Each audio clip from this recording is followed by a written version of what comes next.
अंत में सब ठीक हो जाते हैं।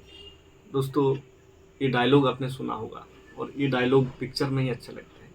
वास्तव जीवन में अंत में अंतिम संस्कार ही होता है, अंत में कुछ ठीक नहीं होता है अगर आप ठीक ना करें तो चलिए, आपका दोस्त, आपका होस्ट विमल चटर्जी आपको समझाने की कोशिश करते हैं एक कहानी के माध्यम से।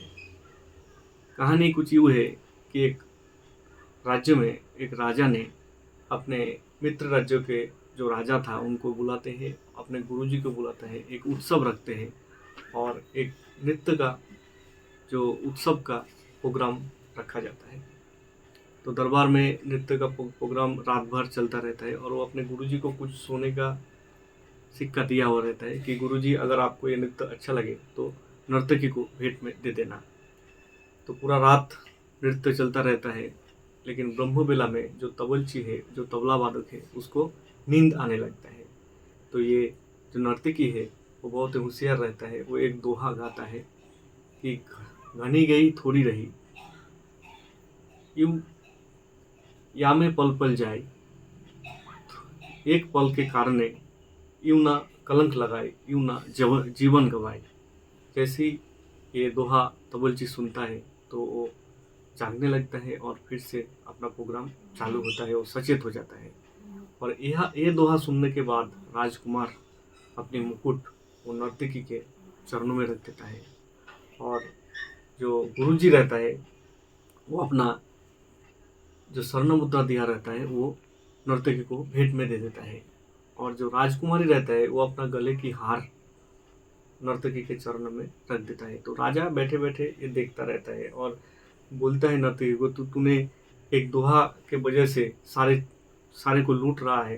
तब गुरुजी उठता है और राजा को बोलते हैं, आप शांत हो जाइए। उसने जो दोहा कहा, एक बहुत ही अनमोल वचन कहा कि घनी गई थोड़ी रही, या में पल पल जाए, एक पल के कारण यूं ना कलंक लगाए, यूं ना जीवन गवाए।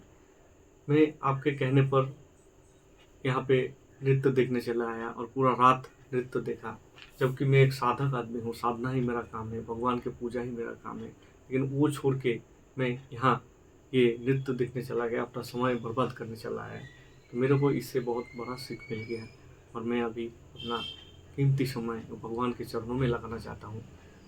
ये सुन के वो वहाँ से चले जा ये बोल के यहाँ से चले जाते हैं। उसके बाद जो राजकुमार रहता है वो राजा को बोलता है कि इससे मेरे को भी बड़ा सीख मिला।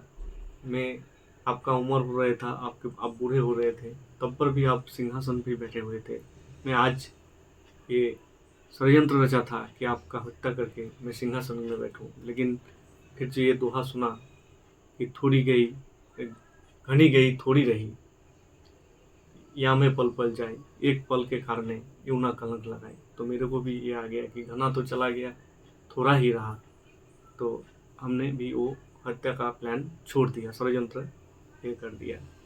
फिर राजकुमारी आता है, वो बोलता है कि मेरा उम्र हो रहा है और मेरा शादी का उम्र बीते जा रहा है, आप मेरे शादी नहीं करवा रहे हो, इसलिए आज मैं महाबत के साथ भागने वाला था। लेकिन ये जो दोहा कि घनी गई थोड़ी रही, या मैं पल पल जाए, जब सुना तो मेरे मन में भी विचार आया कि घना चला गया है, अब थोड़ी ही दिन में मेरा पापा मेरा शादी करवा देंगे, पिताजी मेरा शादी करवा देंगे। तो मैं भी महाबत के साथ भागना मौकूफ रखा। तो उसके बाद राजा ने तुरंत अपने लड़के को सिंहासन में बैठाता है और लड़की को अपने आए हुए राजकुमारों से एक से शादी करवा देता है और खुद संन्यास लेके भगवान के चरणों में चला जाता है। संन्यास लेके भगवान के भजन करने लगता है। इसके बाद वो नर्तकी भी सुनता है यही बात और वो भी सोचता है कि मैं भी अपना पूरा जीवन नर्तकी में गुजार दिया, अब मैं भजन मार्ग में चला जाऊंगा, भक्ति मार्ग में चला जाऊंगा। और वो भी अपना रास्ता बदल देता है और भजन मार्ग, भक्ति मार्ग में भगवान की सेवा करने लगते हैं। तो दोस्तों, कहने का मतलब वही है कि घनी गई थोड़ी रही, आप भी सचेत हो जाइए और आपके जीवन का जो अमूल्य ये है भक्ति भाव में बिताइए और कुछ कर दिखाइए ऐसा जो आपसे सबको सीख मिले। तो आज के लिए इतना ही। अगर वीडियो अच्छा लगा हो तो मेरे चैनल को सब्सक्राइब जरूर कर देना, लाइक शेयर कमेंट कर देना और फेसबुक में फॉलो करना मत भूलना।